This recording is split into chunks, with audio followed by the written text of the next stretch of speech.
আসসালামু আলাইকুম সবাইকে। কেমন আছো সবাই?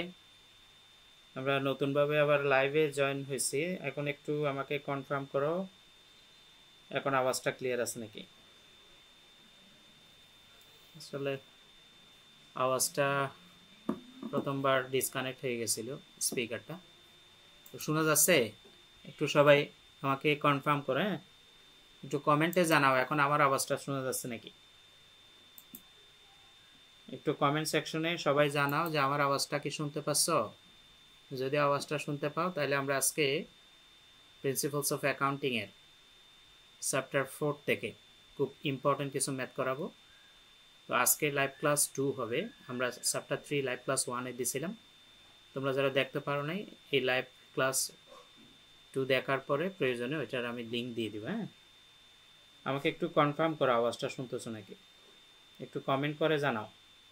আমরা দ্বিতীয়বার লাইভটা কেটে আবার শুরু করছি। তোমরা একটু সবাই কনফার্ম করো যে আমার আওয়াজটা শুনতেছো নাকি। ওকে, তোমরা সবাই কমেন্ট করে জানাইলে আমি লাইভটা পুনরায় লাইভটা কন্টিনিউ করবো আর কি।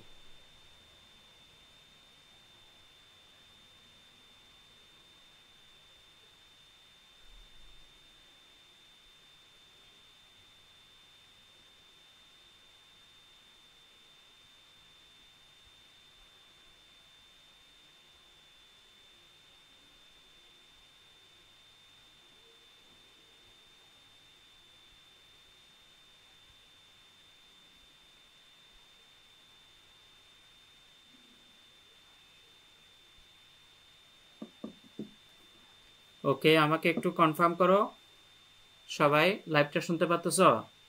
ক্লিয়ার আছে আওয়াজ? ওকে, আমি তাহলে চ্যাপ্টার 4 প্রথমে গত বছর কয়টা অঙ্ক আসছে সেটা নিয়ে একটু আলোচনা করি। চ্যাপ্টার 4টা হলো প্রিন্সিপালস অফ অ্যাকাউন্টিং এর সবচাইতে বেশি ইম্পর্টেন্ট একটা চ্যাপ্টার, মানে সবচাইতে বেশি ম্যাথ আছে এই চ্যাপ্টারটা থেকে, ঠিক আছে? তো যেহেতু এই চ্যাপ্টার থেকে সবচেয়ে বেশি ম্যাথ আছে, আমরা গত বছর তোমাদের বিবিএস ডিগ্রি ফার্স্ট ইয়ারে কয়টা ম্যাথ আসছিল সেটা একটু দেখে নিই। প্রথমে আমরা চ্যাপ্টার 4টার নাম হলো দ্য অ্যাডজাস্টমেন্ট প্রসেস। তো প্রথম যে অঙ্কটা আসছিল গত বছর সেটা হলো অ্যাডজাস্টিং এন্ট্রি, অর্থাৎ সমন্বয় দাখিলা থেকে অঙ্ক আসছিল, ঠিক আছে? তো প্রশ্নটার দিকে একটু খেয়াল করো, এটা গত বছরে আসছিল। গত বছর এরকম 4টা ম্যাথ আসছে এই চ্যাপ্টার 4 থেকে। চ্যাপ্টার 4 থেকে প্রতি বছর 3টা 4টা, হ্যাঁ, এভাবে ম্যাথ আসে। সেজন্য চ্যাপ্টার 4টা প্রত্যেকে ভালোভাবে প্র্যাকটিস করবা। তো আমি প্রথমে অ্যাডজাস্টমেন্ট প্রসেসের গত বছরের যে অঙ্কটা আসছে 2022 সালে সেটা একটু বুঝাই দিব। তার আগে আমরা অ্যাডজাস্টমেন্ট প্রসেস বলতে বা সমন্বয় দাখিলা বলতে আমরা কি বুঝি, সমন্বয় দাখিলা কাকে বলে, বা সমন্বয় দাখিলা কি, বা সমন্বয় জাবেদা কি, এটা একটু জানি। খেয়াল করো, একটি হিসাবকাল শেষে বাদ পড়া বা হিসাবভুক্ত হয়নি এমন লেনদেন বা হিসাবগুলোকে লিপিবদ্ধ বা হিসাবভুক্ত করার জন্য যে দাখিলা প্রদান করা হয় তাকে মূলত সমন্বয় জাবেদা বলে। অর্থাৎ একটা হিসাবকাল শেষে, মানে একটা হিসাবকাল বলতে 1 বছর বা 1 বছরের কম সময়কেও বোঝায়। হিসাবকাল শেষে যে সমস্ত হিসাবগুলো হিসাবভুক্ত করতে বাদ পড়ছে সেগুলো যে দাখিলার মাধ্যমে হিসাবভুক্ত করা হয় তাকে সমন্বয় জাবেদা বলে। এখন প্রশ্ন হলো, হিসাবকাল বলতে আমরা কি বুঝি? হিসাবকাল হলো একটা নির্দিষ্ট সময়, সাধারণত 1 বছর সময়কে হিসাবকাল ধরা হয়। তবে ক্ষেত্রে বিশেষে এটা 1 মাস বা 6 মাসের হতে পারে। কোনো কোনো প্রতিষ্ঠান 6 মাস পর পর হিসাব করে, কোনো কোনো প্রতিষ্ঠান 1 বছর পর হিসাব করে। অর্থাৎ একটা নির্দিষ্ট সময় পর যে হিসাব করে সেটাই হলো হিসাবকাল। তো এই হিসাবকালে মূলত যে সমস্ত লেনদেনগুলো বাদ পড়ে বা লিপিবদ্ধ করা হয় না সেগুলো মূলত এই সমন্বয় জাবেদার মাধ্যমে হিসাবভুক্ত করা হয়। তো আজকের প্রশ্নটা একটু খেয়াল করি সবাই। আজকে আমরা প্রথম এই চ্যাপ্টারে গত বছর 2022 সালে যে প্রশ্নটা আসছিল সেটা দিয়ে শুরু করি। The ledger balance of Tasnim company at March 31, 2021 is given below. অর্থাৎ নিচে তাসমিন কোম্পানি নামে একটি প্রতিষ্ঠানের খতিয়ানের উদ্বৃত্ত দেওয়া আছে March 31, 2021 সালে। এগুলো নিচে খতিয়ান বা লেজারের ব্যালেন্স মানে খতিয়ানের উদ্বৃত্ত কি কি আছে দেখো। প্রিপেইড ইন্স্যুরেন্স এখানে একটা ডেবিট একটা ক্রেডিট কলাম আছে, ডেবিটের মধ্যে 2,40,000, সাপ্লাইস আছে 25,000। প্রিফার্ড ইন্স্যুরেন্স মানে কি? প্রিফার্ড ইন্স্যুরেন্স মানে হলো অগ্রিম বীমা। খেয়াল করবা, অগ্রিম বীমা হলো সম্পদ, যে কোনো অগ্রিম খরচ কিন্তু সম্পদ হয়, তো সেই জন্য এটা ডেবিট পাশে বসাইছে। সাপ্লাইস, সাপ্লাইস মানে সরঞ্জাম, সেটাও সম্পদ, সেজন্য ডেবিটে। ইকুইপমেন্ট, ইকুইপমেন্টের বাংলা অর্থ হলো যন্ত্রপাতি, 3 লক্ষ টাকা, সেটা সম্পদ, সেজন্য এটাও ডেবিটে। আনআর্নড সার্ভিস রেভিনিউ, এটার বাংলা অর্থ হলো অনুপার্জিত সেবা আয়, মানে অগ্রিম আয় আর কি।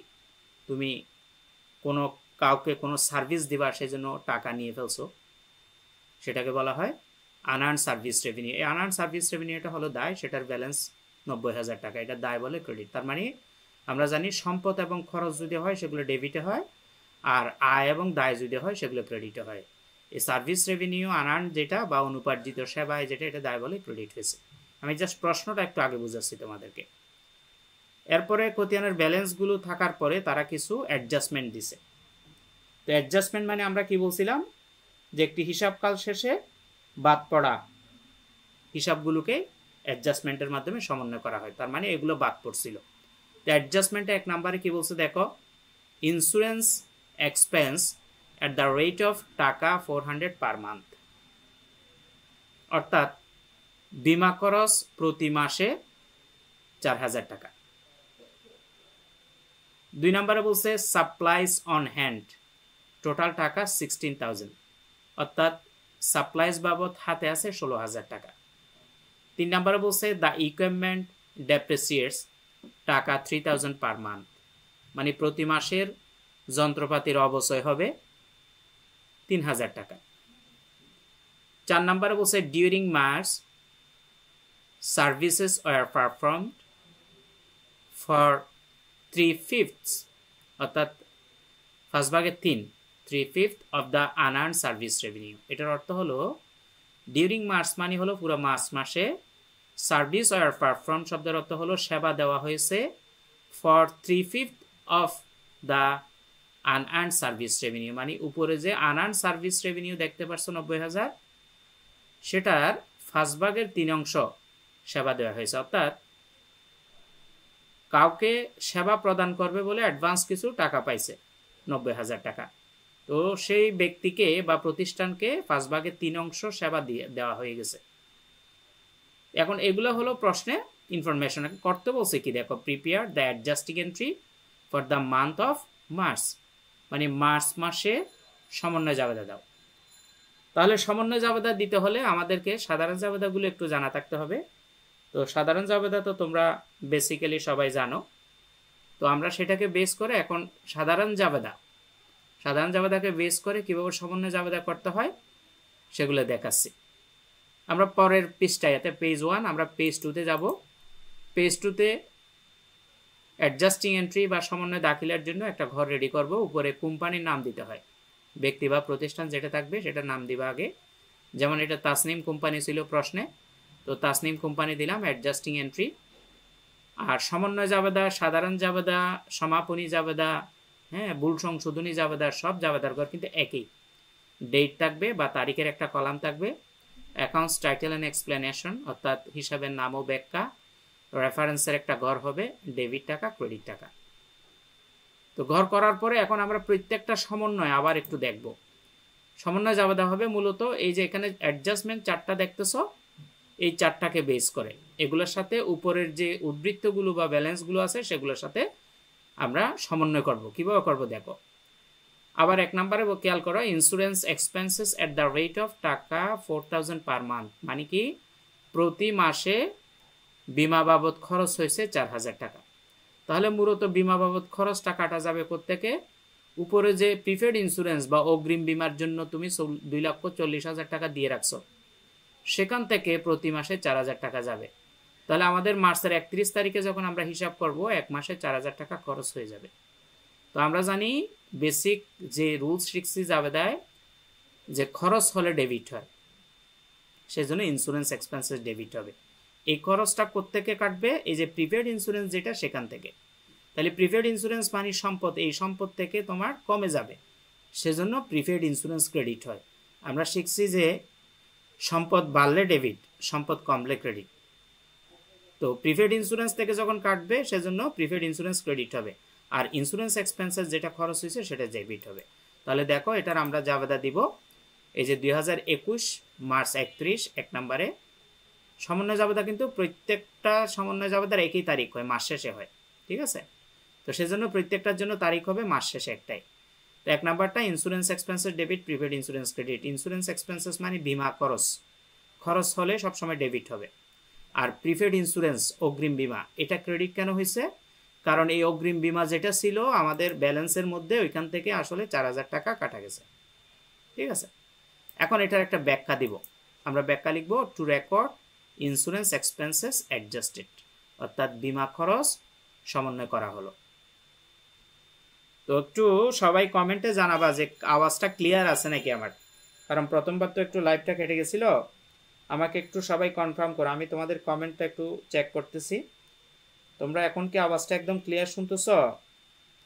একটু কমেন্টে জানাবা প্লিজ, এবং লাইভটা একটু শেয়ার করবা। যে কয়েকজন জয়েন হয়েছ তোমরা একটু শেয়ার করে দিবা, তাহলে প্রত্যেকে একটু উপকৃত হবে। হ্যাঁ, যেহেতু তোমাদের ফেব্রুয়ারির 4 তারিখে পরীক্ষা, 29 তারিখ থেকে যদিও তোমাদের পরীক্ষা শুরু, কিন্তু প্রিন্সিপালস অফ অ্যাকাউন্টিংটা 4 তারিখ, ফেব্রুয়ারির 4 তারিখে। তো একটু রিকোয়েস্ট করবো একটু শেয়ার করে দাও প্লিজ, শেয়ার করবা এবং কমেন্ট করে জানাবা যে আওয়াজ ক্লিয়ার আছে নাকি। আচ্ছা, এখন 1 তারিখটা আমরা বুঝছি তাই না? এখন আমরা পরের তারিখ, পরের সমন্বয়টা দেখব। অ্যাডজাস্টমেন্টের 1-এর পরে 2 সমন্বয় কি বলছে দেখো। 2 নাম্বার সমন্বয় বলছে সাপ্লাইজ অন হ্যান্ড, টোটাল টাকা 16,000। এটার অর্থ কি?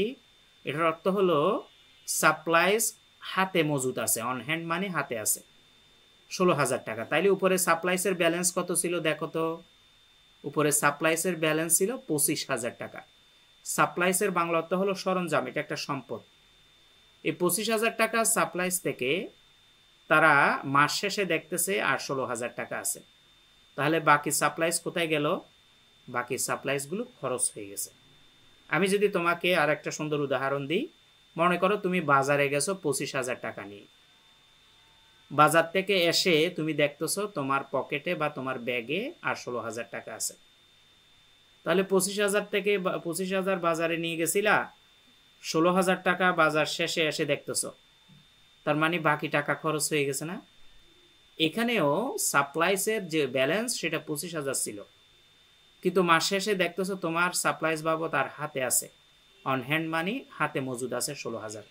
তাহলে সাপ্লাইস কমছে না বাড়ছে? কমছে, 25,000 থেকে 16,000 হয়ে গেছে, কমে গেছে। এই যে কমছে, এটা মূলত কেন কমছে? এটা খরচ হয়েছে সেজন্য কমছে। আর খরচ হলে কিন্তু ডেবিট হয়, আমরা আগের কিছুক্ষণ আগেরটা তো বলছিলাম ইন্স্যুরেন্স এক্সপেন্সেস ডেবিট। তাহলে এখানে শুধু সেটা সাপ্লাইস এক্সপেন্সেস ডেবিট হবে। আর কোত্থেকে কমছে? সাপ্লাইস থেকে কমছে। সাপ্লাইস একটা সম্পদ, এই সম্পদ যখন কমছে সাপ্লাইসটা ক্রেডিট হবে। তার মানে এটার জাবেদা, সমন্বয় জাবেদা কি দাঁড়ায়? এটার সমন্বয় জাবেদা হবে যে supplies expenses debit, supplies credit. এখন হলো যে টাকা কত হবে। দেখো 25,000 টাকা থেকে 16,000 থাকলে, তাহলে তুমি 25,000 থেকে 16,000 মাইনাস করে দাও, যেটা কমে গেছে সেটাই খরচ, তার মানে 9,000 কমছে, ওই 9,000 টাকায় খরচ হয়েছে। তাহলে আমরা জাবেদা কি দিব? সাপ্লাইস এক্সপেন্সেস ডেবিট, 25,000 থেকে 16,000 আছে, তার মানে 9,000 খরচ হয়ে গেছে, আর সাপ্লাইস ক্রেডিট, ওই সাপ্লাইস 9,000 কমছে সেজন্য। তাহলে আবার একটু খেয়াল করো তো, সাপ্লাইস এক্সপেন্সেস কেন ডেবিট? কারণ আমরা বেসিক যে ক্লাসগুলো শিখছি বা আমাদের যে রুলস জানি, খরচ হলেই ডেবিট, সেজন্য সাপ্লাইস এক্সপেন্সেস ডেবিট। সাপ্লাইস কেন ক্রেডিট? কারণ এই খরচ হওয়ার ফলে সাপ্লাইস নামক যে সম্পদটা ছিল সেটা কমে গেছে, সেজন্য সাপ্লাইসটা ক্রেডিট। এটার একটা ব্যাখ্যা লিখবো, two record supplies expenses adjusted, অর্থাৎ সাপ্লাইস খরচ সমন্বিত হইল। ক্লাস বুঝতেছো নাকি? একটু কমেন্ট সেকশনে জানাবা। ক্লাস যদি না বুঝে থাকো জানাবা, কোথাও প্রবলেম হলে বলবো, একটু কমেন্ট করে দিবা যে ক্লাস কেমন লাগতেছে। হ্যাঁ, এরপরে আমরা 3 নাম্বার সমন্বয়টা একটু দেখব। 3 নাম্বার সমন্বয়টাতে কি বলছে দেখো। 3 নাম্বার সমন্বয় বলছে দ্য ইকুইপমেন্ট ডেপ্রিসিয়েটস টাকা 3,000 পার মান্থ। সমন্বয়টার আগে আমরা বাংলা অর্থ বুঝবো, কারণ তোমরা তো এতদিন আসলে বাংলা পড়ে আসছো, এসএসসি বা এইচএসসিতে যারা কমার্স থেকে আসছো তারা তো বাংলায় করছো অঙ্কগুলো। তো এগুলোর এখানে তোমাদের সমস্যা হলো শুধু সেটা ইংলিশে, আর কিছু না, একদম ইজি। ঠিক আছে, ভালো মতো 10 দিন ক্লাস করলে একদম পারফেক্টলি শেষ করা যাবে পুরো বইটা।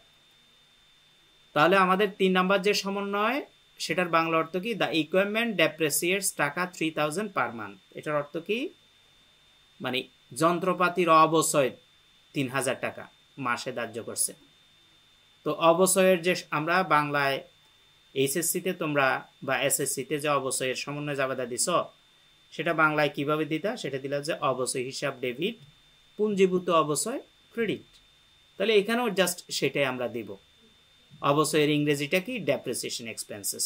আর পুঞ্জীভূত অবচয়ের ইংরেজি কি? Accumulated depreciation. তাহলে দেখো আমি পরবর্তী পেজে 3 নাম্বার যে সমন্বয় জাবেদাটা দিচ্ছি, যে depreciation expenses debit, accumulated depreciation বা পুঞ্জীভূত অবচয় ক্রেডিট।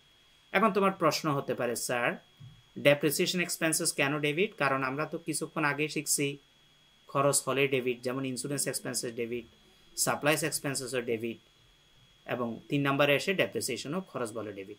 এখন বলো যে অ্যাকুমুলেটেড ডেপ্রিসিয়েশন বা পুঞ্জীভূত অবস্থায় কেন ক্রেডিট? খেয়াল করবা, এই অ্যাকুমুলেটেড ডেপ্রিসিয়েশন এটা একটা বিপরীত সম্পত্তি হিসাব। এটার ইংরেজি নাম হলো কন্ট্রা অ্যাসেটস অ্যাকাউন্ট, অর্থাৎ বাংলা অর্থ হলো বিপরীত সম্পত্তি হিসাব। অর্থাৎ সম্পদ যেদিকে তার বিপরীত দিকে। নর্মালি সম্পদ কোন দিকে হয়? ডেবিটে হয়। সেজন্য এটা যেহেতু বিপরীত সম্পত্তি হিসাব বা কন্ট্রা অ্যাসেটস অ্যাকাউন্ট, সেজন্য এটা ক্রেডিট হবে।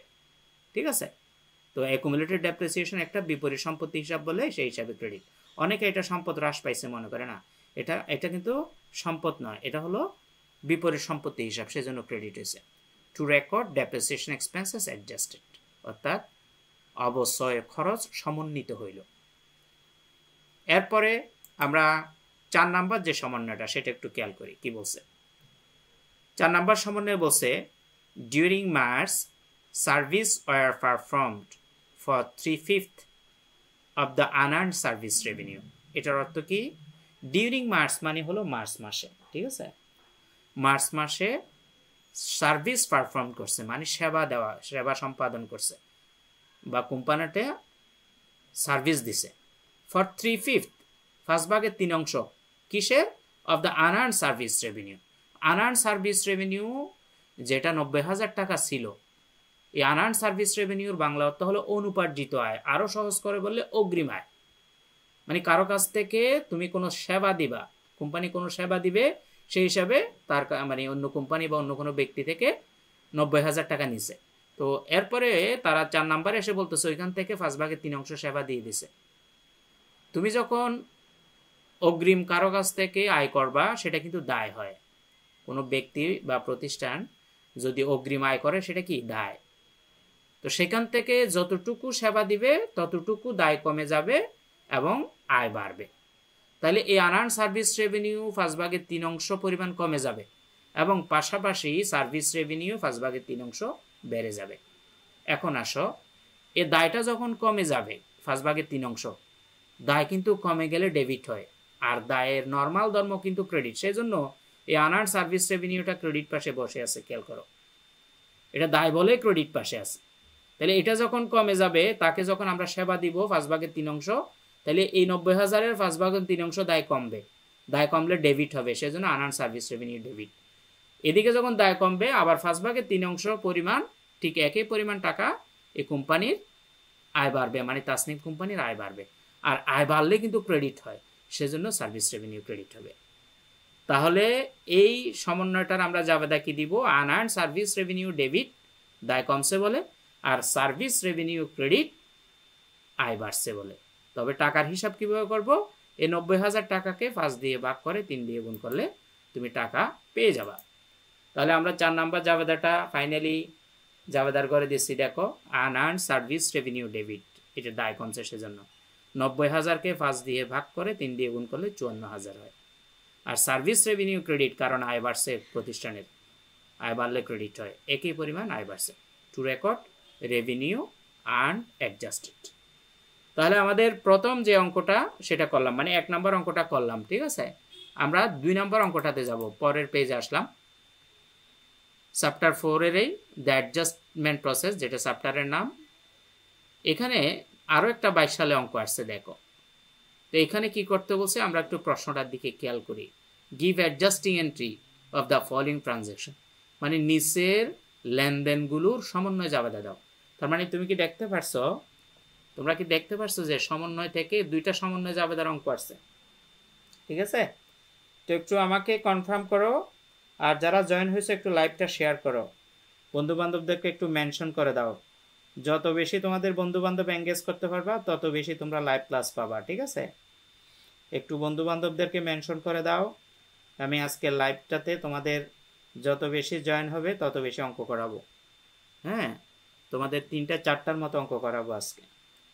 তো একটু আমি কমেন্ট চেক করতেছি, সবাই একটু শুনতে পারতেছো নাকি এবং সবাই একটু শেয়ার করছো নাকি কনফার্ম করো।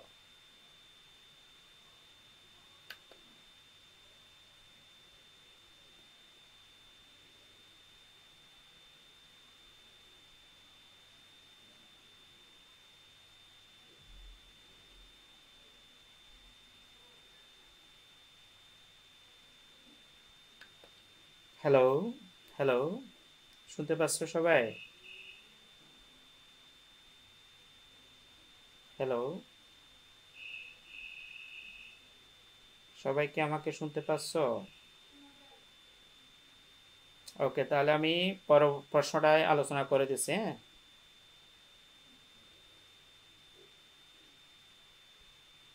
হ্যালো, ওকে, তাহলে পরের প্রশ্নটার দিকে একটু খেয়াল করি। বিবিএস পাস কোর্সে এটাও আসছিল ফার্স্ট ইয়ারে 2022 সালে। Give the adjusting entry of the following transaction, এটার অর্থ কি, যে নিচের লেনদেনগুলোর সমন্বয় জাবেদা দাও। তা আমি কিছুক্ষণ আগেই বলছিলাম সমন্বয় জাবেদা কাকে বলে, আশা করি সেটা শুনছো। এখন কি কি অ্যাডজাস্টিং এন্ট্রি আছে? 1 নম্বরে বলছে স্টোর সাপ্লাইস কস্টিং টাকা 5000 হ্যাজ বিন ইউজড, মানে স্টোর সাপ্লাইস ব্যবহার হয়েছে। তাহলে স্টোর সাপ্লাইস ব্যবহার হয়েছে, ইউজড শব্দের অর্থ ব্যবহার হওয়া, আর ব্যবহার হওয়া মানে খরচ হওয়া, ঠিক আছে। 2 নম্বরে বলছে service provided but unbilled for টাকা 7000, এটার বাংলা অর্থ হলো সেবা দেওয়া হয়েছে বাট এখনো বিল করা হয়নি। আনবিল্ড মানে বকেয়া, খেয়াল করবা এই প্রিন্সিপালস অফ অ্যাকাউন্টিং সাবজেক্টে বকেয়ার 4-5টা ইংরেজি আছে। আনবিল্ড মানিও বকেয়া, অ্যাক্রুড মানিও বকেয়া, ডিউ মানিও বকেয়া, আউটস্ট্যান্ডিং মানিও বকেয়া, অন অ্যাকাউন্ট মানিও বকেয়া, ঠিক আছে। তো সেবা দিছে কিন্তু এখনো টাকাটা বকেয়া আছে 7000 টাকা। 3 নম্বর বলছে annual depreciation on office equipment টাকা 96,000, এটার অর্থ হলো বার্ষিক অবচয়। অ্যানুয়াল ডেপ্রিসিয়েশন মানে কি, বার্ষিক অবচয় কিসের, অফিস ইকুইপমেন্টের। অফিস ইকুইপমেন্টের বার্ষিক অবচয় 96,000, কিছুক্ষণ আগে আমরা অবচয়ের জাবেদা দিচ্ছি। 4 নাম্বার বলছে অ্যাক্রুড ইউটিলিটিস এক্সপেন্সেস ফর টাকা 5000।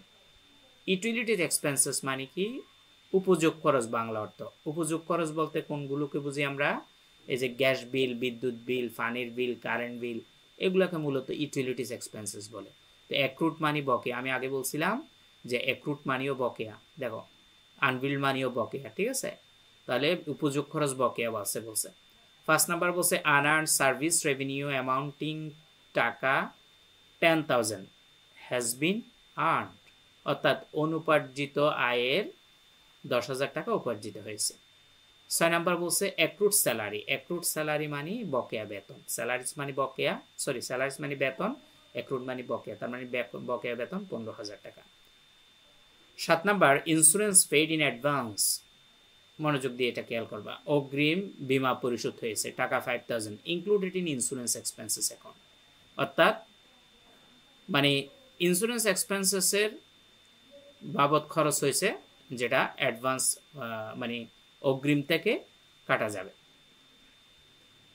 8 তারিখে বলছে, 8 নম্বরে বলছে পার্সেস অন অ্যাকাউন্ট, মানে ক্রয় করছে, পার্সেস মানে ক্রয় করা, অন অ্যাকাউন্ট মানে বাকিতে, অফ টাকা 12,000 12,000 টাকা, ইজ নট অ্যাকাউন্টেড ফর, কিন্তু এখনো হিসাবভুক্ত হয়নি। অর্থাৎ এই যে ট্রানজ্যাকশন, এই যে 1 থেকে 8টা ট্রানজ্যাকশন, এগুলোর এখন আমরা অ্যাডজাস্টিং এন্ট্রি দেব, সমন্বয় জাবেদা দেব।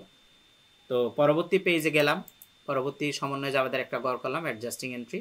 আমরা যদি প্রশ্নে কোনো ব্যক্তি বা প্রতিষ্ঠানের নাম থাকে সেটা লিখব, আর যদি না থাকে লিখব না। যেমন এই প্রশ্নের মধ্যে কোনো ব্যক্তি বা প্রতিষ্ঠানের নাম ছিল না, ঠিক আছে, সেজন্য এখানে সমন্বয় জাবেদার মধ্যে কোনো ব্যক্তি বা প্রতিষ্ঠানের নাম নেই, অ্যাডজাস্টিং এন্ট্রি লিখে দিবা। আগের মতোই গড় করবা, date, accounts title, explanation, reference, debit টাকা, ক্রেডিট টাকা, ঠিক আছে। তো এখন আমরা প্রথম ট্রানজ্যাকশনটা আবার একটু পড়ি। এক নম্বরে কি বলছে, স্টোর সাপ্লাইজ কস্টিং টাকা 5000 হ্যাজ বিন ইউজড, মানে স্টোর সাপ্লাইজ বাবদ 5000 টাকা খরচ হয়েছে। তো স্টোর সাপ্লাইজ বাবদ যদি খরচ হয়, খরচ সবসময় ডেবিট হয় বলছিলাম, সেজন্য স্টোর সাপ্লাইজ এক্সপেন্সেস ডেবিট লিখবো। আর এটার দ্বারা স্টোর সাপ্লাইজ থেকে কমে যায়, সেজন্য স্টোর সাপ্লাইজ ক্রেডিট হয়েছে, অর্থাৎ সম্পদ কমলে ক্রেডিট। ব্যাখ্যা লিখবো, two record adjusted store supplies expenses. এরপরের ট্রানজ্যাকশনটা একটু বুঝি, কি বলছে, সার্ভিস প্রোভাইডেড মানে সেবা দেওয়া হয়েছে, বাট কিন্তু আনবিল্ড এখনো বিল করা হয়নি, ফর টাকা 7000 মানে বকেয়া। খেয়াল করবা, সার্ভিস মানে আয়, সেবা দিলে কাউকে আয় হয়। যেমন আমরা যদি তোমাদেরকে কোনো কোর্সের মধ্যে অন্তর্ভুক্ত করি, তোমরা যদি টাকা পেড করো, সেটা আমি তোমাদেরকে সার্ভিস দিচ্ছি, হ্যাঁ, ওই সার্ভিসে আমার আয় হবে। কিন্তু সার্ভিস যদি বকেয়া হয়, দেনাদারের সৃষ্টি হয়। খেয়াল করবা, কোনো আয় যদি বকেয়া হয় দেনাদারের সৃষ্টি হয়, কিন্তু কোনো খরচ যদি বকেয়া হয় সেক্ষেত্রে পাওনাদারের সৃষ্টি হয়। তাহলে সার্ভিস প্রোভাইড করছে, বাট এটা এখনো কি বকেয়া, সেজন্য এটা কি করবা, বকেয়া হওয়ার সাথে সাথে একটা দেনাদার হয়েছে, আর দেনাদার মানে সম্পদ, সম্পদ হলে সেটা ডেবিট হবে, অর্থাৎ দেনাদার ডেবিট, সেবায় ক্রেডিট। আমি যদি তোমাদেরকে ওই যে বাংলার মতো করে আগে বলি যে দেনাদার হিসাব ডেবিট, সেবায় ক্রেডিট, এটাকে জাস্ট ইংলিশে রূপান্তর করবা। দেনাদারের ইংরেজি অ্যাকাউন্টস রিসিভেবল, তাহলে অ্যাকাউন্টস রিসিভেবল ডেবিট হবে, আর সেবায়ের ইংরেজি হলো সার্ভিস রেভিনিউ, তাহলে আমরা সেটাই দিব। এই 2 নাম্বার দিয়ে দিলাম, accounts receivable debit 7000, service revenue credit 7000। তাহলে অ্যাকাউন্ট রিসিভেবল সম্পদ বলে ডেবিট হয়েছে, আর সার্ভিস রেভিনিউ আয় বলে ক্রেডিট হয়েছে। To record service provided but unbilled, সেবা প্রদান করা হয়েছিল বাট হিসাবভুক্ত হয় না, যেটা সেটা এখন রেকর্ড করা হইল।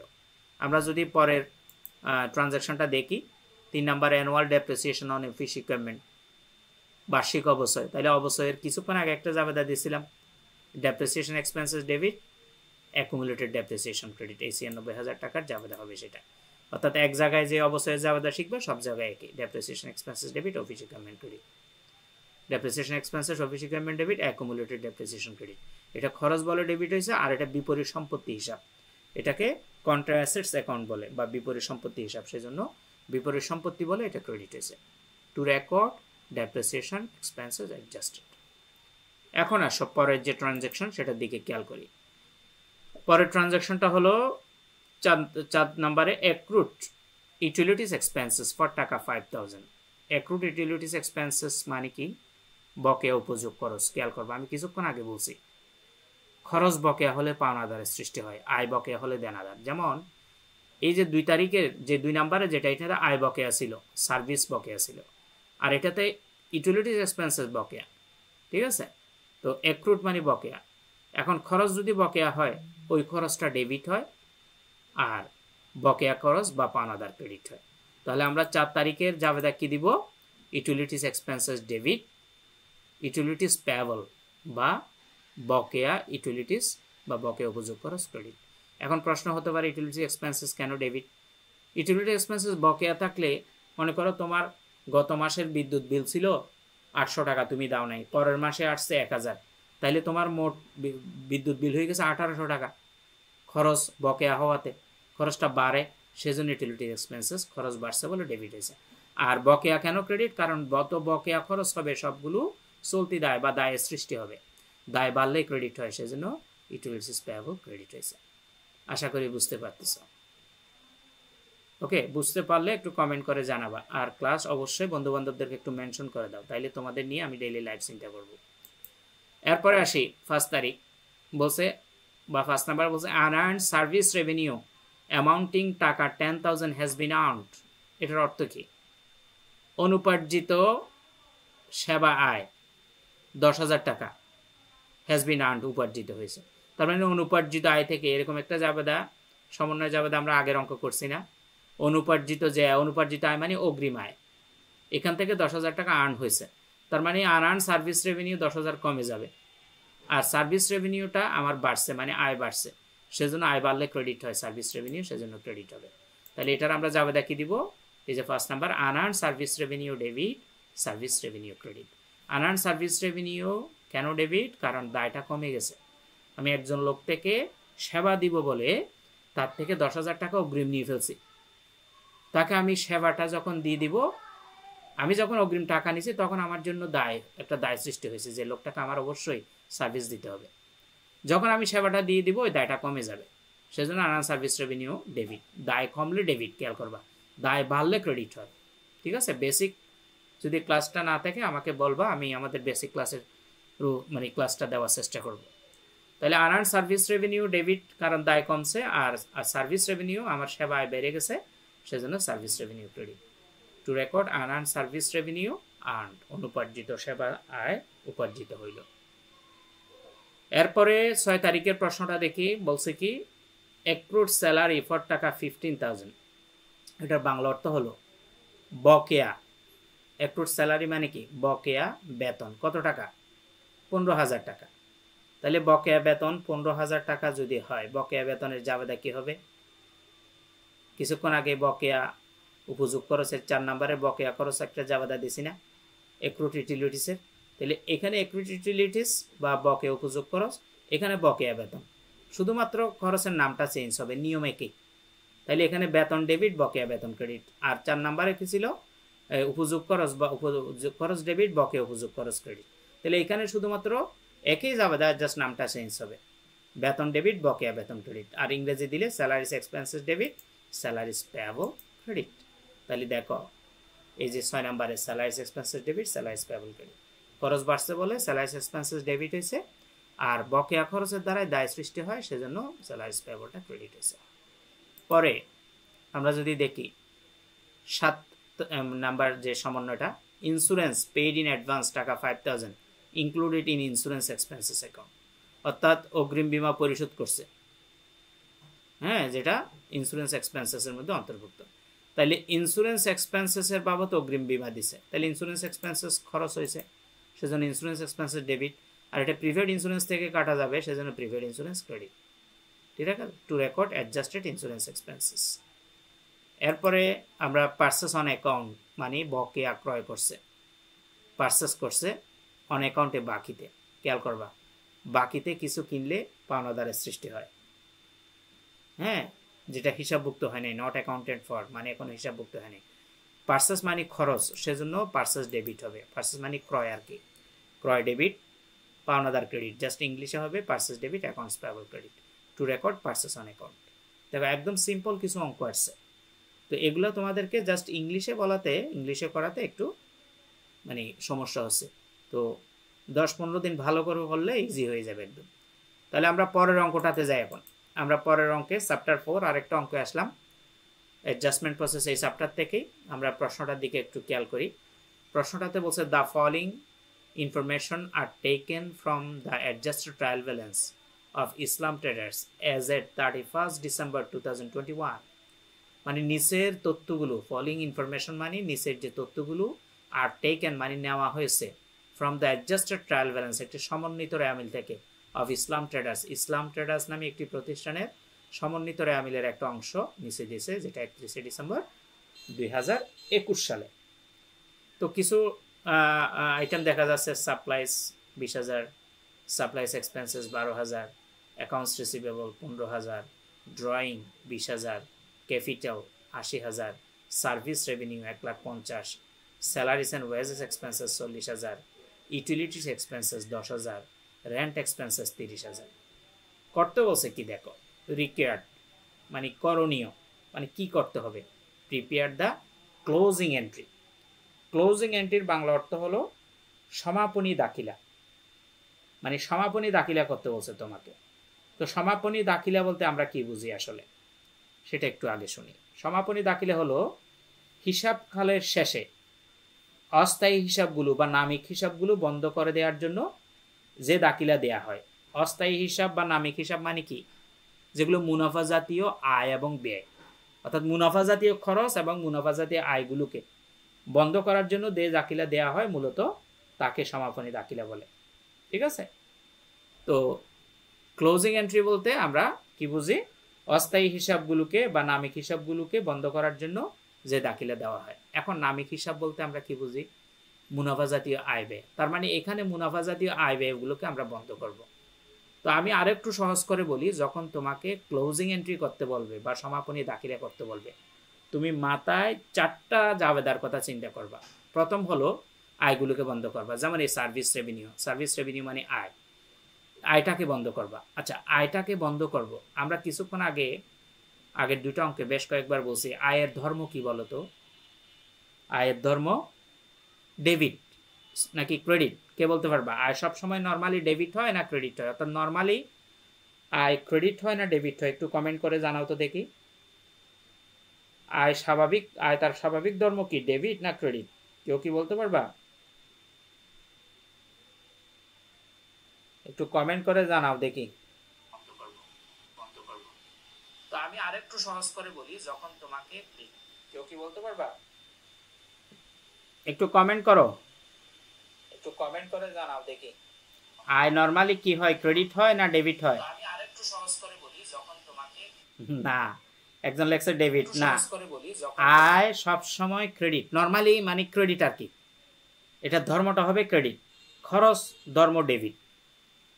হ্যাঁ, আয় যদি কমে তখন ডেবিট হয়, আয় যদি বাড়ে তখন ক্রেডিট হয়।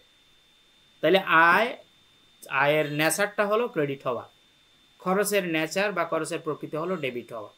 এখন তুমি যদি সেই আয়টাকে অর্থাৎ সার্ভিস রেভিনিউটাকে কি করো, ক্লোজ করে দাও, তাহলে সার্ভিস রেভিনিউ কি করতে হবে, ডেবিট করতে হবে। আর এটাকে ডেবিট করতে হবে কি দিয়ে, আয় সারাংশ বা ইনকাম সামারিকে, ইনকাম সামারি ক্রেডিট করতে হবে। আমরা জানি প্রতিটা লেনদেনের 2টা পক্ষ থাকে। সার্ভিস রেভিনিউ যখন বন্ধ করবা, সার্ভিস রেভিনিউ হয়ে যাবে ডেবিট, ইনকাম সামারি ক্রেডিট। তাহলে প্রথম কাজ কি, আয়কে বন্ধ করা, মুনাফা জাতীয় আয়টাকে।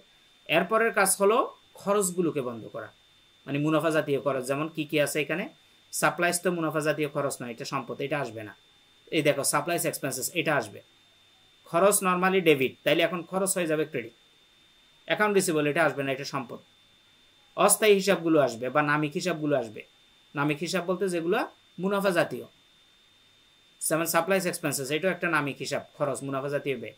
তারপরে ড্রয়িং, এটা তো আসবে না। ক্যাপিটাল, ড্রয়িং মানে উত্তোলন, এটা কিন্তু মালিকানা সত্ত্ব। মূলধন, এটাও মালিকানা সত্ত্ব, এটা আসবে না। সার্ভিস রেভিনিউ তো বলে দিচ্ছি কীরকম হবে। স্যালারিস এক্সপেন্সেস, এটাও বন্ধ করতে হবে। এটা বন্ধ করতে, খরচ বন্ধ করলেই খরচকে ক্রেডিট করতে হবে। ইউটিলিটি এক্সপেন্সেস, এটাকেও বন্ধ করতে হবে। রেন্ট এক্সপেন্সেস, এটাকেও বন্ধ করতে হবে। মানে খরচ এক্সপেন্সেস যেগুলো এবং আয় যেগুলো, সেগুলোকে বন্ধ করতে হবে। তাইলে তুমি আয় বন্ধ করার সময় কি করছিলা, service revenue debit, income summary credit. এখন খরচ বন্ধ করতে হলে খরচগুলো সব ক্রেডিট করে দিতে হবে। খরচের নর্মাল ধর্ম হলো ডেবিট হওয়া। এখন খরচগুলো যখন তুমি ক্লোজ করে দিবা, এখন খরচগুলোকে তুমি কি করে দিবা, ক্রেডিট করে দিবা, বিপরীতে ডেবিট করবা ইনকাম সামারি। তাহলে আমাদের নামিক হিসাবগুলোর মধ্যে প্রথমে আয়কে বন্ধ করব, তারপর খরচগুলোকে বন্ধ করব। করার পরে 3 নম্বর যেটা জিনিস, এই যে আয় এবং খরচের মধ্যে যে একটা পার্থক্য হবে, যদি আয় বেশি হয় খরচ কম হয়, তাহলে যে পার্থক্য হবে সেটা নেট ইনকাম হবে। তারপরে সেই নেট ইনকামটাকে ক্লোজ করতে হবে। তারপরে ফাইনালি গিয়ে এই ড্রয়িংটাকে বন্ধ করতে হবে। তাহলে কয়টা এন্ট্রি পাচ্ছি, প্রথমে রেভিনিউ বা আয় একটা, তারপরে খরচগুলো সব বন্ধ করতে হবে 2টা, তারপর আয় এবং খরচের পার্থক্যের মধ্যে যে মানে পার্থক্যটা সৃষ্টি হবে সেটা যদি নেট ইনকাম হয়, মানে খরচ ছোট হলে আয় বড় হলে পার্থক্য নেট ইনকাম হবে। আর যদি দেখা যায় খরচ বড় বেশি আয় কম, তখন কিন্তু নেট লস বা ক্ষতি হবে, সেটাকে বন্ধ করতে হবে। তারপরে ড্রয়িংটাকে বন্ধ করতে হবে। তাহলে আমরা পরবর্তী পেজে যাই। এখানে একটা ক্লোজিং এন্ট্রি গড় করলাম, দেখো উপরে ইসলাম ট্রেডার্স লিখলাম, ক্লোজিং এন্ট্রি। তো আমি প্রথমে কি বলছিলাম, আয়কে বন্ধ করলে আয় ডেবিট করতে হয়, সেজন্য সার্ভিস রেভিনিউ ডেবিট। বিপরীতে আমরা এটা ইনকাম সামারি দিব, অর্থাৎ আয় সারাংশ দিয়েই মূলত বন্ধ করতে হয়, কারণ এগুলো আয় সারাংশতে স্থানান্তর হয়। তো service revenue debit, income summary credit. কত টাকা, 1,50,000। এই যে প্রশ্নের ভিতরে সার্ভিস রেভিনিউ তুমি দেখো 1,50,000 টাকা। তাহলে আজকে থেকে যতবারে ক্লোজিং এন্ট্রি আসবে খেয়াল রাখবা, প্রথমে আয়গুলো বন্ধ করব। হ্যাঁ, সার্ভিস রেভিনিউ বা রেভিনিউ থাকলে ডেবিট করবো, ইনকাম সামারি ক্রেডিট। ব্যাখ্যা লিখবো টু ক্লোজ রেভিনিউ অ্যাকাউন্ট, অর্থাৎ আয় হিসাব বন্ধ করা হলো। দ্বিতীয় স্টেপের কাজ কি, আমরা খরচগুলোকে বন্ধ করব। আমরা খরচের ধর্ম কিন্তু ডেবিট হওয়া, যখন এটাকে বন্ধ করব তখন এগুলোকে ক্রেডিট করতে থাকবো। তাহলে এই যে সাপ্লাইস এক্সপেন্সেস ক্রেডিট করছি 12,000, স্যালারিজ এক্সপেন্সেস ক্রেডিট, হ্যাঁ, utilities expenses credit, rent expenses credit, এই যে ক্রেডিট যতগুলো হয়েছে সবগুলোর যোগফল নিয়ে ইনকাম সামারিকে ডেবিট করব। তাহলে আমরা কি শিখলাম, যখন রেভিনিউ বন্ধ করব revenue debit, income summary credit. যখন খরচ বন্ধ করব তখন ইনকাম সামারি হবে ডেবিট, খরচগুলো সব হবে ক্রেডিট। এখন খরচগুলো সব যোগ করবা, 12,000, 40,000, 10,000, 30,000, মোট 92,000 এখানে বসাই দিবা। তার মানে ইনকাম সামারি ডেবিট লিখবা আগে, ঠিক আছে, কিন্তু টাকাটা বসাইতে পারবে না। টাকাটা হবে যতগুলো খরচ হইবে সবগুলোর যোগফল, টু ক্লোজ এক্সপেন্সেস অ্যাকাউন্ট।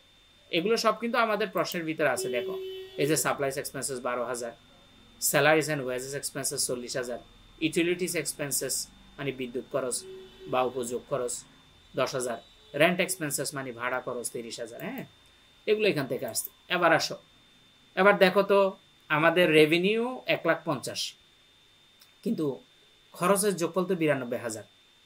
তার মানে রেভিনিউ মানে আয়, মানে এই প্রতিষ্ঠান ইসলাম ট্রেডার্সে আয় হয়েছে 1,50,000, ইসলাম ট্রেডার্সে মোট খরচ হয়েছে 92,000। তাহলে 1,50,000 থেকে 92,000 বাদ দিলে বাকি টাকা যেটা সেটা তার কি, নেট ইনকাম মানে নিট লাভ।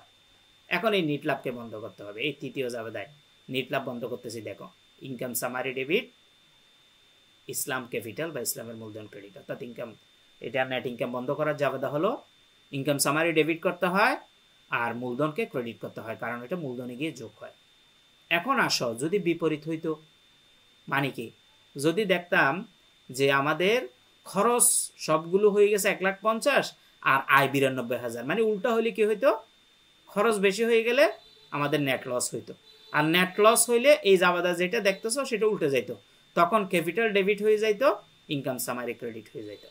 তার মানে একটা অঙ্কে হয় মানে নেট ইনকাম হবে অথবা নেট লস হবে, মানে হয় নেট মুনাফা হবে অথবা নিট ক্ষতি হবে, দোনোটা হবে না।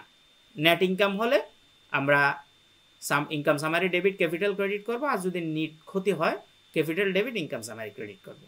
তাহলে তিনটা গেল না, আরেকটা আছে কি, ড্রয়িংটাকে বন্ধ করবো। আমাদের ড্রয়িং কত টাকা আছে একটু দেখি। দেখো, ড্রয়িং আছে 20,000। আচ্ছা, উত্তোলন, ড্রয়িংয়ের বাংলা অর্থ কি, উত্তোলন। আমরা সবসময় জানি যে উত্তোলন ডেবিট হয়। এখন উত্তোলনকে তুমি যদি বন্ধ করো তাহলে উত্তোলনকে ক্রেডিট করে দিতে হবে। সেজন্য এই ইসলাম ক্যাপিটাল বা ইসলামের মূলধন ডেবিট, ইসলাম ড্রয়িংস ইসলামের উত্তোলন ক্রেডিট। ইসলাম মানে ওই যে প্রতিষ্ঠানের নাম লিখছে আর কি, তুমি ক্যাপিটাল ডেবিট ড্রয়িং ক্রেডিট লিখলে হবে, টু ক্লোজ ড্রয়িং অ্যাকাউন্ট। তাহলে এই চারটা জাবেদা যদি তুমি আজকের ক্লাসে খেয়াল রাখতে পারো, যে ক্লোজিং এন্ট্রি নিয়ে আর কোনো সমস্যা হবে না। যখনই তোমার ক্লোজিং এন্ট্রি চাইবে তুমি তখনই কি করবা, তখনই এই চারটা আইটেম খুঁজে নিবা। প্রথমে কোথায় রেভিনিউ আছে সেটা দেখবা, ওই রেভিনিউর টাকা, revenue debit income summary credit করবা, ঠিক আছে। তারপরে কোথায় মুনাফা জাতীয় খরচগুলো আছে সেগুলো বন্ধ করবা, মুনাফা জাতীয় খরচ সব ক্রেডিট, ইনকাম সামারি ডেবিট করবা।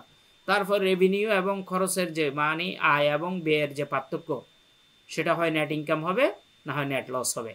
এই দুইটা থেকেই কিন্তু তৃতীয় জাবেদার জন্ম হবে, ঠিক আছে। তো যদি মুনাফা হয় জাবেদা হবে income summary debit capital credit, আর যদি লস হয় তাহলে capital debit income summary credit. তারপর ড্রয়িংটা খুঁজে নিবা প্রশ্ন থেকে, ক্যাপিটাল ডেবিট ড্রয়িং ক্রেডিট করে দিবা। আশা করি এই ক্লোজিং এন্ট্রি থেকে তোমাদের আর কোনো সমস্যা থাকবে না, মানে ক্লোজিং এন্ট্রি আসলে তোমরা পারবা। বলো, পারবা নাকি? বুঝছো সবাই? একটু কমেন্ট করিও মাঝে মধ্যে, হ্যাঁ, একটু কমেন্ট করিও। আমি পরের পেজে আসলাম, খুব ইম্পর্টেন্ট একটা এই অধ্যায়ের কার্যপত্র। প্রতি বছর কার্যপত্র আছে, ওয়ার্কশিট আসে, তাই না? তো আমি ওয়ার্কশিটটাও বুঝাই দিচ্ছি, একটু কমেন্ট করে জানাই দিবা কেমন লাগতেছে ক্লাস। যদি ভালো লাগে অবশ্যই আমাকে একটু জানাবা, হ্যাঁ। আর ক্লাসটা শেয়ার করছো নাকি, বন্ধু বান্ধবদেরকে মেনশন করছো নাকি জানাবা। যে যে কলেজে আসো সেই কলেজের বন্ধু বান্ধব সবাইকে একটু কনফার্ম, একটু মেনশন করে দিবা। তো আমরা পরের প্রশ্নটাতে আসছি। আমি একটু কমেন্ট দেখি তোমরা কমেন্ট করছো নাকি। আর তোমরা যদি বেশি কমেন্ট লাইক শেয়ার করো তাহলে তোমাদের ক্লাস আমাকে বেশি দিতে হবে। আর যদি দেখি না তোমাদের মধ্যে লাইক কমেন্ট শেয়ারের কোনো উৎসাহ নাই, তাহলে আমাদের অন্যান্য ইয়ারের স্টুডেন্টদের ক্লাস দেওয়াটাই ভালো হবে। সেজন্য যে গ্রুপ বেশি লাইক শেয়ার কমেন্ট করবে তাদের ক্লাস চালিয়ে যাবো ইনশাআল্লাহ। সহজ করে বলি, যখন তোমাকে কোনো উৎসাহ নাই তাহলে আমাদের অন্যান্য ইয়ারের স্টুডেন্টদের ক্লাস দেওয়াটাই ভালো হবে। সেজন্য যে গ্রুপ বেশি লাইক শেয়ার কমেন্ট করবে তাদের ক্লাস চালিয়ে যাবো ইনশাআল্লাহ। ওকে, তাহলে আমরা পরের অংশ আসছি, খুব ইম্পর্টেন্ট একটা পার্ট, কার্যপত্র। ঠিক আছে, কার্যপত্র কি? প্রথমে কার্যপত্র শুরুর আগে আমরা কি জানি এই ওয়ার্কশিট বা কার্যপত্র কি বলে, কাকে বলে? মানে কার্যপত্র জিনিসটা কি বা ওয়ার্কশিট জিনিসটা কি? এখানে যেটা ওয়ার্কশিট করতে বলছে, এই ওয়ার্কশিট এর বাংলা অর্থ হলো কার্যপত্র। ওয়ার্কশিট বা কার্যপত্র হিসাব চক্রের হলো একটা ঐচ্ছিক ধাপ। ঐচ্ছিক মানে এটা কোনো প্রতিষ্ঠানের বাধ্যতামূলক নয়। ঠিক আছে, এটি তৈরির জন্য কত প্রতিষ্ঠানের কোনো বাধ্যবাধকতা নেই। কার্যপত্র সাধারণত বড় ধরনের কারবারি প্রতিষ্ঠানে ব্যবহৃত হয়, অর্থাৎ বড় বড় প্রতিষ্ঠানগুলোতে এই কার্যপত্র ব্যবহৃত হয়। তবে পরীক্ষায় কিন্তু এটা আসে। হ্যাঁ, প্রতিষ্ঠানের ক্ষেত্রে এটা ঐচ্ছিক, কিন্তু তোমাদের ঐচ্ছিক নয়, তোমাদের অবশ্যই আসে, এবং এটা ইন্টারেও আসছে, এটা এখানে ইংলিশে আসবে আর কি।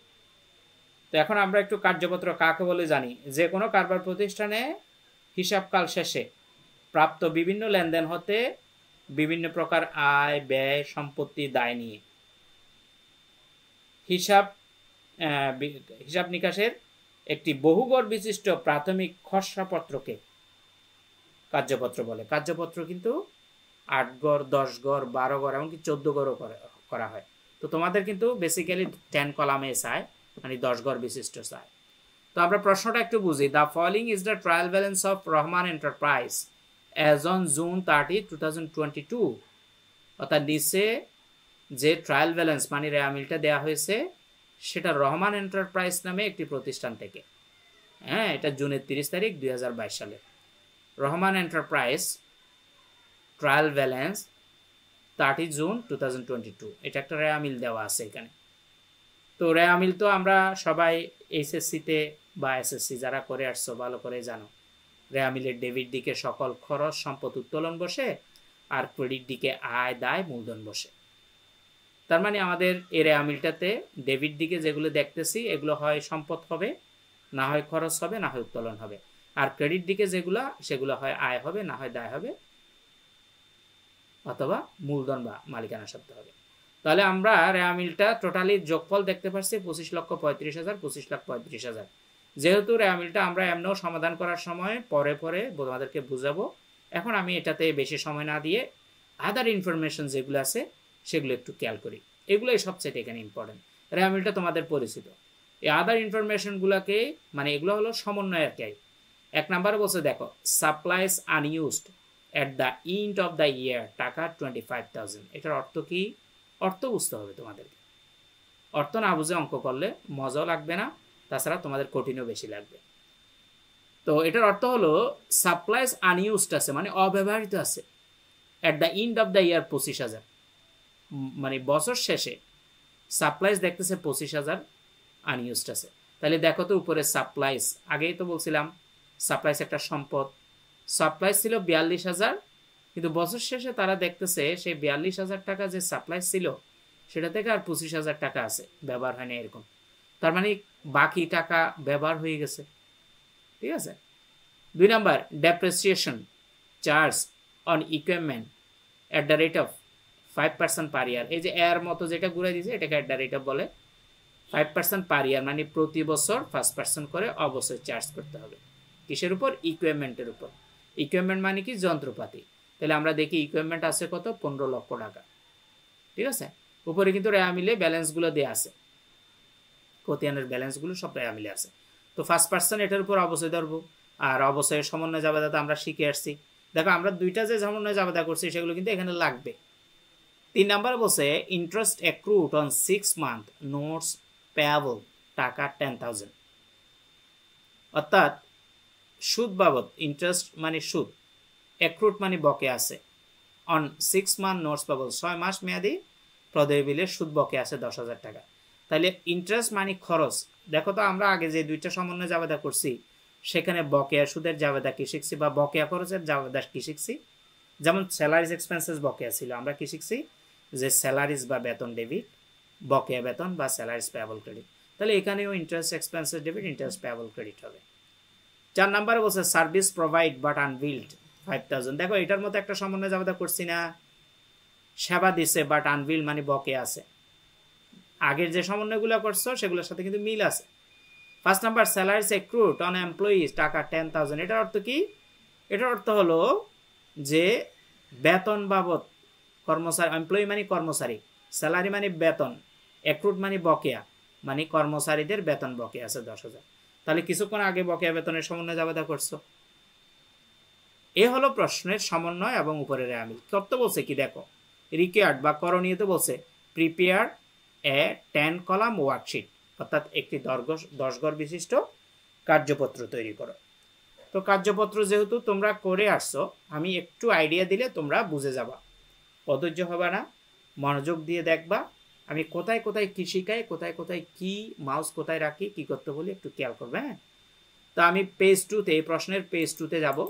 পেজ 2তে আসলাম। দেখো কার্যপত্রের জন্য একটা ঘর রেডি করব, উপরে প্রতিষ্ঠানের নাম দেব আগে রহমান এন্টারপ্রাইজ। ওয়ার্কশিট, কার্যপত্রের ইংরেজি কি ওয়ার্কশিট। ডেট লিখতে হবে for the month in date June 30, 2022, অর্থাৎ 30শে জুন 2022 সালের জন্য। মানে যেরকম থাকে আর কি, তোমার পরীক্ষায় যদি দেখো তুমি 23 সাল থাকে 23 সাল লিখবা, তোমার পরীক্ষা যদি ডিসেম্বর 31 বা 31শে ডিসেম্বর বলে 31শে ডিসেম্বর লিখবা। ঘরটা খেয়াল করো, বাম পাশে অ্যাকাউন্টস টাইটেল। তাহলে আমাকে কয় কলাম করতে বলছে? 10 কলাম। 10 কলামের জন্য প্রথমে ফার্স্ট ভাগ করে নিবা। প্রথমে ট্রায়াল ব্যালেন্স রেওয়ামিলের একটা ঘর, 2 নাম্বার হলো অ্যাডজাস্টমেন্টের একটা ঘর, 3 নাম্বার হলো অ্যাডজাস্টেড ট্রায়াল ব্যালেন্সের একটা, 4 নাম্বার হলো ইনকাম স্টেটমেন্ট মানে আয় বিবরণী, 5 নাম্বার হলো ব্যালেন্স শিট উদ্ধৃতপত্র। এবার প্রতিটা ভাগকে 2 ভাগ করবা। যেমন ট্রায়াল ব্যালেন্স বা রেওয়ামিল, এটাকে 2 ভাগ, একটা ডেবিট একটা ক্রেডিট। অ্যাডজাস্টমেন্টকেও 2 ভাগ, একটা ডেবিট একটা ক্রেডিট।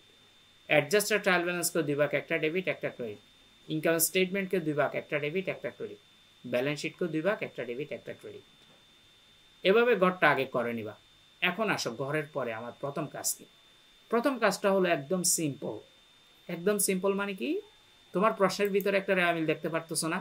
এই যে ক্যাশ 2,50,000 ডেবিট দিকে আছে, অ্যাকাউন্টস রিসিভেবল ডেবিট দিকে 4,25,000, সাপ্লাইস ডেবিট দিকে 42,000, প্রিফেড ইন্স্যুরেন্স ডেবিট দিকে 1 লাখ, ইকুইপমেন্ট 15 লাখ ডেবিট দিকে, ক্যাপিটাল 11,10,000 মানে মূলধন ক্রেডিট দিকে, ড্রয়িং মানে উত্তোলন ডেবিট দিকে 25,000, অ্যাকাউন্টস পেয়েবল ক্রেডিটে 4,75,000। অর্থাৎ এই ট্রায়াল ব্যালেন্সটা দেখে দেখে নাম সহ টাকা সহ, ডেবিটগুলো ডেবিটে, ক্রেডিটগুলো ক্রেডিটে, নাম সহ দেখে দেখে এই ট্রায়াল ব্যালেন্সে বসাই দেবে একদম যোগফল সহ। তাহলে দেখো আমাদের এই ট্রায়াল ব্যালেন্সে যখন যোগফল মিলানো আছে, তাহলে আমাদের কিন্তু একদম সহজ। যোগফল মিলানো না থাকলে কিন্তু আবার সাবধানতা অবলম্বন করতে হবে। যেহেতু যোগফল মিলানো আছে, আমি দেখে দেখে এই প্রশ্ন থেকে একদম ডেবিটগুলো ডেবিটে বসিয়ে যোগফল 25,35,000 বসাই দিব, ক্রেডিটগুলো ক্রেডিটে বসিয়ে ক্রেডিটও 25,35,000 বসাই দিব। কোথায়? এই যে ঘর করছি কার্যপত্র, সেখানে যে ট্রায়াল ব্যালেন্স আছে সেখানে এই যে ক্যাশের ডেবিটে বসাইছি, অ্যাকাউন্টস রিসিভেবল ডেবিটে বসাইছি। প্রথম কাজ হলো এই ট্রায়াল ব্যালেন্সটা ফিল আপ করবা।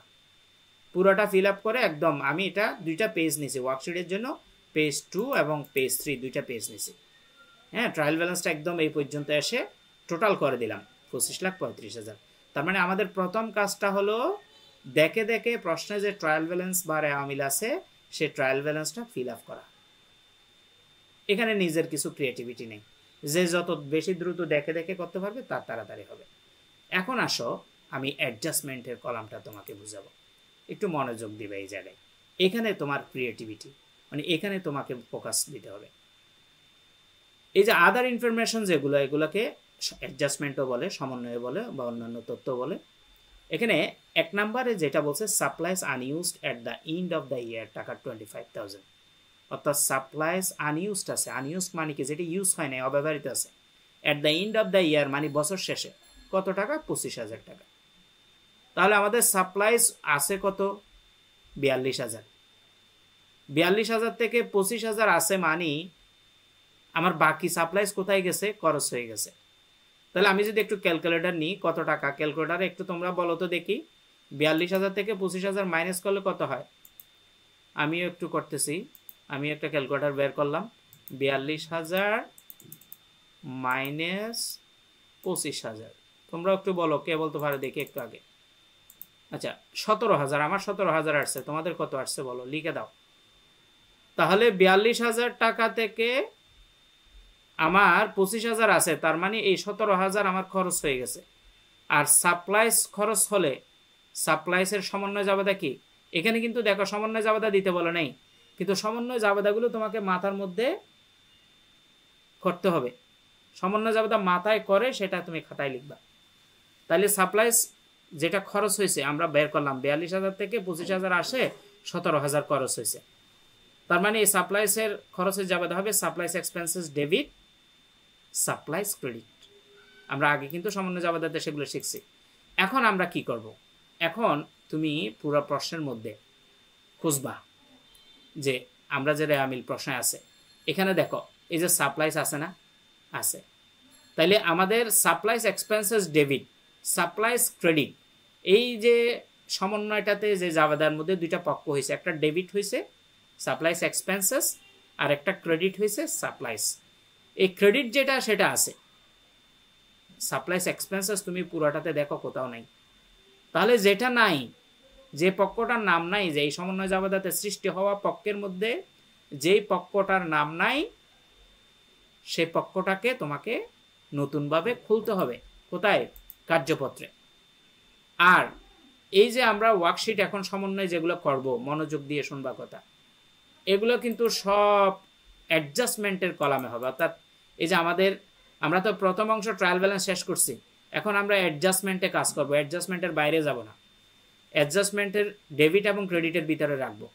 তাহলে আমরা সমন্বয়টার জাবেদা কি বলছিলাম? Supplies expenses debit supplies credit. এই সাপ্লাইস একটা আছে, সেটা সোজাসুজি এসে অ্যাডজাস্টমেন্টের ক্রেডিট করে 17,000 বসাই দিব।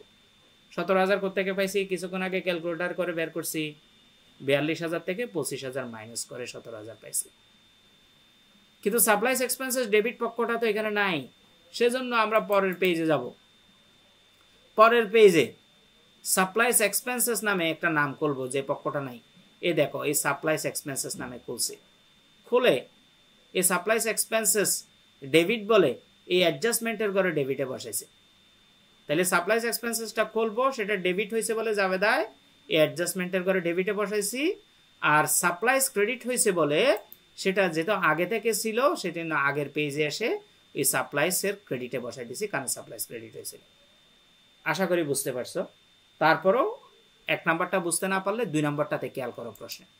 আমি 2 নাম্বারটাতে প্রশ্নে আসলাম। Depreciation charge on equipment at the rate of 5% per year. অর্থাৎ প্রতি বছরে এই 15 লক্ষ টাকার উপরে 5% ধরতে হবে।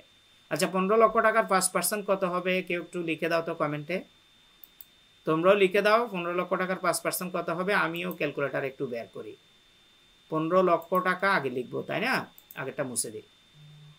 15 লক্ষ, হ্যাঁ 15 লক্ষ লিখলাম, ইন্টু 5%। আমি একটা ক্যালকুলেটার এখানে আছে আমার, এই যে 75,000 টাকা। তার মানে 15 লক্ষ টাকার 5%-এ কত হবে? 75,000। এই 75,000 টাকা অবশ্যই জাবেদা কি হবে? আমরা কিছুক্ষণ আগে অবশ্যই জাবেদা শিখছিলাম, সমন্বয় জাবেদা কি শিখছিলাম? অবশ্যই ডেবিট পুঞ্জীভূত অবশ্যই ক্রেডিট। ইংরেজিতে কি? Depreciation expenses debit accumulated depreciation credit. এখন আমাকে দেখো, এই 2 নম্বর জাবেদাতে দুইটা পক্ষ হইল, একটা ডেপ্রিসিয়েশন আর একটা অ্যাকুমুলেটেড ডেপ্রিসিয়েশন। এই দুইটার মধ্যে কোনোটা এখানে আছে? রেয়ামিলের মধ্যে আছে নাকি দেখো তো। আমি কিন্তু দেখতেছি না, নাই। তাহলে আমাকে দুইটাই করতে হবে এখন নতুনভাবে, যেহেতু দুটোটার মধ্যে আগে কোনোটাতে নাই, সেজন্য আমরা দুইটাই করব। আমরা ওয়ার্কশিটের পরবর্তী পেজে, পেজ 3-তে গিয়ে প্রথমে ডেপ্রিসিয়েশন এক্সপেন্সেস লিখলাম। তো জাবেদা যেহেতু ডেবিট, অ্যাডজাস্টমেন্টের ডেবিটে বসাবো। আমি আগে বলছি অ্যাডজাস্টমেন্টগুলো সবসময় অ্যাডজাস্টমেন্টের ভিতরে। আর অ্যাকুমুলেটেড ডেপ্রিসিয়েশন সংক্ষেপে এসসিসি ডেপ্রিসিয়েশন, সেটা ক্রেডিট বলে। এই 75,000 টাকা ক্রেডিটে বসাই দিচ্ছি। আশা করি বুঝতে পারছো, তাই না? এরপরে দেখি পরের সমন্বয়টা। 1-2 না বুঝলে 3 নাম্বারটাতে খেয়াল করো। একটাতে না একটাতে ভালো মতো বুঝে যাবা। আর একটাতে তুমি যদি একটা সমন্বয় ভালো মতো বুঝো, সবগুলো পারবা। 3 নাম্বার সমন্বয়টা বলছে interest accrued on 6 month notes payable টাকা 10,000। এটার বাংলা অর্থ কি? এটা বাংলা অর্থ হলো 6 মাস মেয়াদী প্রদেয় বিলের সুদ বকেয়া 10,000 টাকা। সহজ কথা হলো সুদ বকেয়া। আচ্ছা, সুদ বকেয়া, বকেয়া সুদের জাবেদা কি হয়? আমরা যদি বাংলায় করি সমন্বয় জাবেদা সুদ ডেবিট, বকেয়া সুদ ক্রেডিট। আর ইংরেজিতে করলে interest expenses debit, interest payable credit. এখানে সমন্বয় চাই নাই কিন্তু, সেজন্য আমাকে এগুলো মাথায় করতে হবে, নাইলে তো আগে জাবেদায় সমন্বয় করে তারপর করতে পারতাম। তাহলে interest expenses debit, interest payable credit. এখন দেখো তো এখানে এই যে আগের আমিলের মধ্যে কোথাও ইন্টারেস্ট এক্সপেন্সেস বা ইন্টারেস্ট পেয়াবল কি আছে? নাই। সেজন্য ইন্টারেস্ট এক্সপেন্সেসও খুলতে হবে, ইন্টারেস্ট পেয়াবলও খুলতে হবে। সেজন্য আমরা পেজ 3-তে একদম লাস্টে এসে ওই যে ইন্টারেস্ট এক্সপেন্সেস ডেবিট খুলছি 10,000 এবং ইন্টারেস্ট পেয়াবল নামে ক্রেডিট খুলছি 10,000।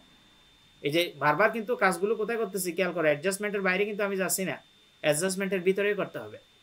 এরপরে পরের সমন্বয়টা দেখো তো, পরের সমন্বয় 4 নাম্বার বলছে সার্ভিস প্রোভাইডেড বাট আনবিল টাকা 5,000। এটার অর্থ কি? যে সেবা দেওয়া হয়েছে কিন্তু বকেয়া আছে। আমরা সেবা বকেয়া থাকলে জাবেদা শিখছিলাম কি, সেবা একটা আয় বকেয়া হলে দেনাদারের সৃষ্টি হয়। তার মানে এটা জাবেদা হবে বাংলায় দিলে দেনাদার হিসাব ডেবিট, সেবায় ক্রেডিট। আর ইংরেজি কি? দেনাদারের অ্যাকাউন্টস রিসিভেবল ডেবিট, সেবায় মানে সার্ভিস রেভিনিউ ক্রেডিট। এখন দেখো অ্যাকাউন্টস রিসিভেবলের ঘর আছে নাকি? হ্যাঁ, অ্যাকাউন্টস রিসিভেবলের ঘর আছে। তাহলে এটার সোজাসুজি আমরা ওয়ার্কশিটে গিয়ে বসাই দিব ডেবিটে।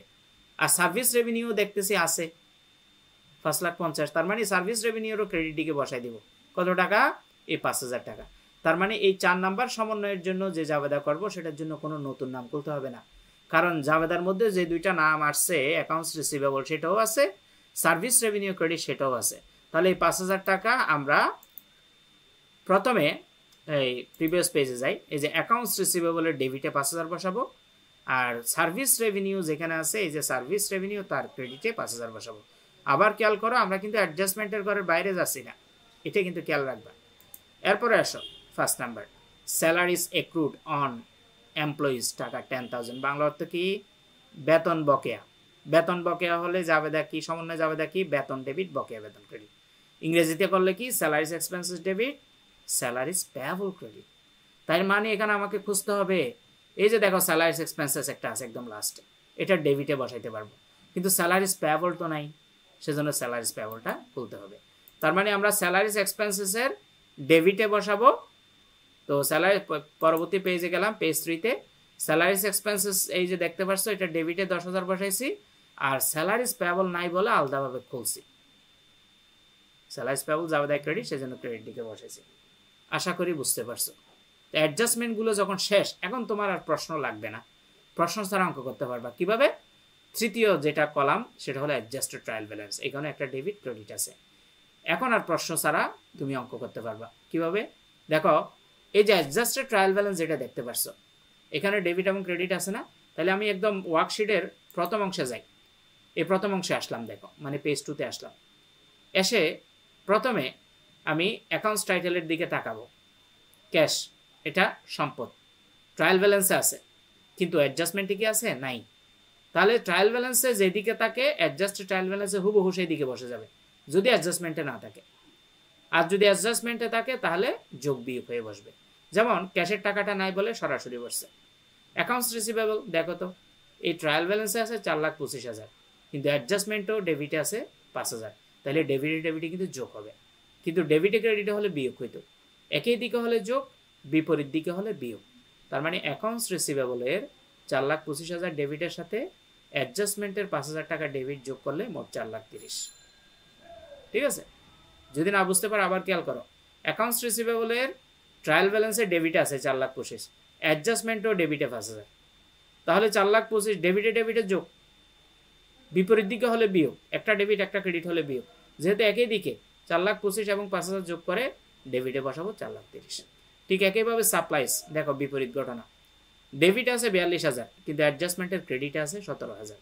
এখন বিয়োগ করতে হবে, 42,000 থেকে 17,000 বিয়োগ করলে 25,000, কারণ ডেবিটে বসবে, এই ডেবিটের টাকাটা বড় সেজন্য।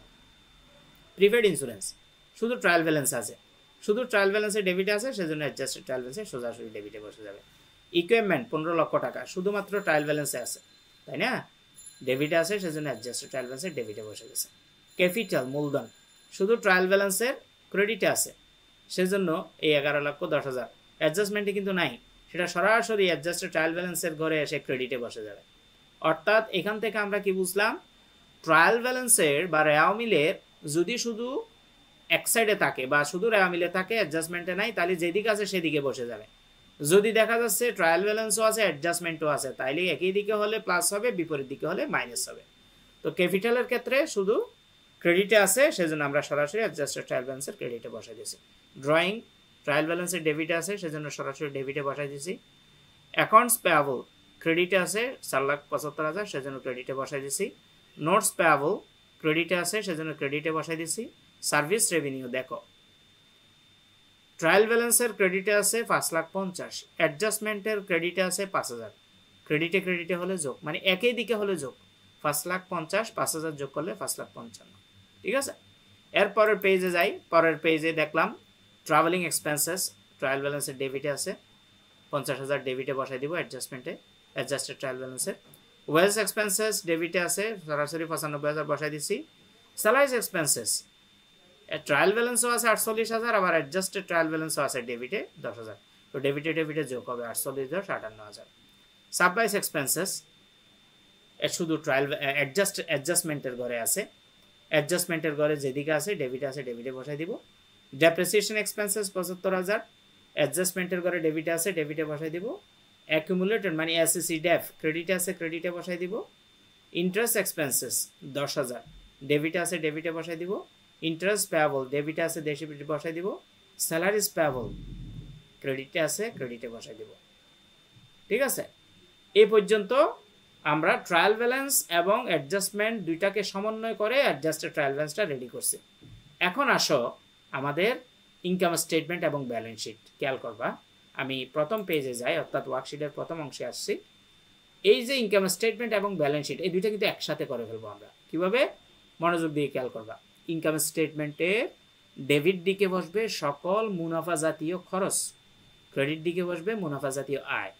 আর ব্যালেন্স শিটে ডেবিটে বসবে সকল সম্পদ, আর ক্রেডিট দিকে বসবে সকল দায় এবং মূলধন। আবার একটু খেয়াল করো, ইনকাম স্টেটমেন্টের ডেবিটে সকল মুনাফা জাতীয় খরচ বা ব্যয়, ইনকাম স্টেটমেন্টের ক্রেডিটে সকল মুনাফা জাতীয় আয়।